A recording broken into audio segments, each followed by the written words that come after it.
Bonjour les amateurs de thé, aujourd'hui je vous présente une nouvelle vidéo de mes thés terminés récemment. Allez, je vous propose du thé noir Strong Breakfast de Lushan. C'est façon à l'anglaise pour le petit déjeuner. Qu'est-ce que j'en ai pensé? Un thé noir pour le petit déjeuner à l'anglaise. Oui, je suis susceptible de le reprendre. Toffee du Palais d'été, c'est un thé noir au goût de caramel anglais avec des touches de vanille et de cacao. Qu'est-ce que j'en ai pensé? Super sucré, super gourmand. Enfin sucré, ouais, enfin plutôt gourmand. Je le reprendrai pas. Vraiment, j'ai eu du mal à le terminer. Je l'ai trouvé écœurant et de toute façon, je consomme de moins en moins de thé parfumé. Ensuite, c'est Ikebana, pareil, du Palais d'été. Là, c'est un mélange de thé vert et de thé noir à la menthe, la rose, le jasmin et l'orchidée. Donc, c'est un mélange très fleuri. Je l'avais acheté il y a plusieurs années, une première fois. J'avais pas super accroché, mais mon compagnon l'avait aimé. Donc, je l'avais racheté pour lui. Là, d'après ce que j'ai compris... il en est un peu lassé, donc je le rachèterai pas parce que moi déjà c'est du Longing que j'avais acheté dans une boutique de thé à Munich. Il était pas cher, je me souviens plus, mais vraiment il n'était pas très onéreux. Alors c'était pas le meilleur Longing au monde, j'espère que ça en était livré au final.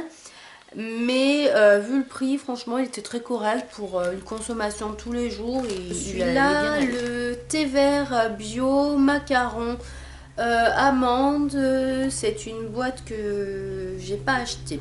En fait, l'an dernier, en 2014, au mois de décembre, à Noël, au travail, on pouvait acheter un cadeau de entre 10 et 15 euros pour les collègues de travail. En fait, après, on numérote les lots et on tire au sort un cadeau. Voilà, donc j'ai un collègue qui était tombé sur cette boîte de thé et un grand mug. Il est que consommateur de café, donc il a gardé le mug et il m'a proposé de prendre le thé puisqu'il sait que moi je suis une addict au thé. Donc c'est un thé qui vraiment est, enfin macaron j'ai pas tellement trouvé, plutôt à l'amande. Il est pas mauvais, mais moi je l'ai trouvé écœurant et je l'ai terminé au boulot en fait. Vraiment pas trop mal, mais moi je le rachèterai pas. Par contre, je vais garder la boîte qui est super jolie et qui ira nickel pour. Alors, il y a d'abord l'élixir des petits lutins. Alors, je suis désolée, je coupe mes paquets au bout d'un moment, ça prend moins de place dans mes boîtes. Donc, c'est un rooibos à la fraise et à la vanille des jardins de Gaïa, donc il est bio. À la maison, en fait, c'est surtout monsieur qui consomme du rooibos. Moi, je n'approche pas.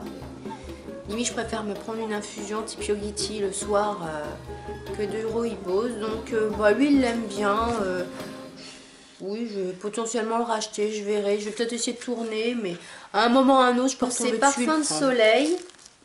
Pareil, des jardins de Gaïa. Il est à la pêche à l'abricot. Alors, par contre, ça, c'est un des rares rooibos que j'aime bien.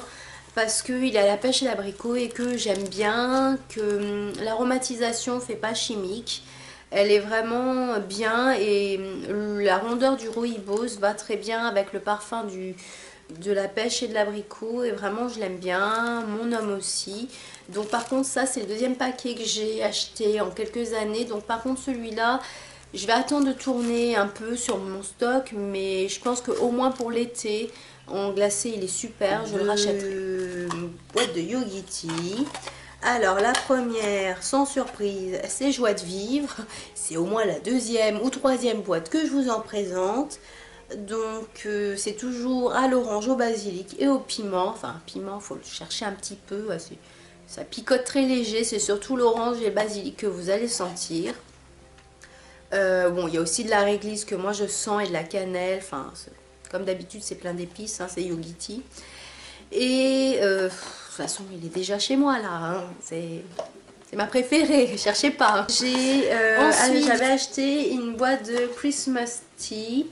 Donc non, c'est pas du thé, c'est une infusion pour Noël qu'ils ont fait. Dedans, il y avait du rooibos, de la cannelle, de l'anis étoilé, de la coriandre, du gingembre, du poivre noir, du clou de girofle, du zeste d'orange, cardamone, anis étoilé, vanille, chicorée torréfiée, huile essentielle d'orange, huile de cannelle et le tout est bio comme d'habitude. Donc il est pas mal, c'est pas mon préféré, mais si je le retrouve à Noël prochain, bah ouais, je serais bien tentée de le reprendre. Et ouais, voilà, Yogi Tea en général, même ceux dont les parfums ne me transcendent pas, je les trouve très corrects et je finis par les boire de toute façon. Après, c'est sûr, je tourne toujours sur Choco et sur Joie de Vivre en général. Et voilà, on se refait pas, hein. On a nos préférences. Voilà, la vidéo est finie. Donc j'ai pas trop cumulé de stock pour pas avoir une vidéo qui fait 20 minutes comme les présentations de box envoûtées. D'ailleurs, juste avant ou juste après cette vidéo, enfin dans les jours avant ou après, je vais poster ma revue et mes impressions sur la box de janvier de Envoûté, la Yin et Yang. Donc n'hésitez pas à aller faire un tour pour voir ce qu'il y a dedans et comment elle est. Il y a des thés, enfin des infusions Yogi Tea dedans. Il y a plein de choses différentes, donc allez voir. Je vous fais plein de gros bisous. À très bientôt. Prenez bien soin de vous.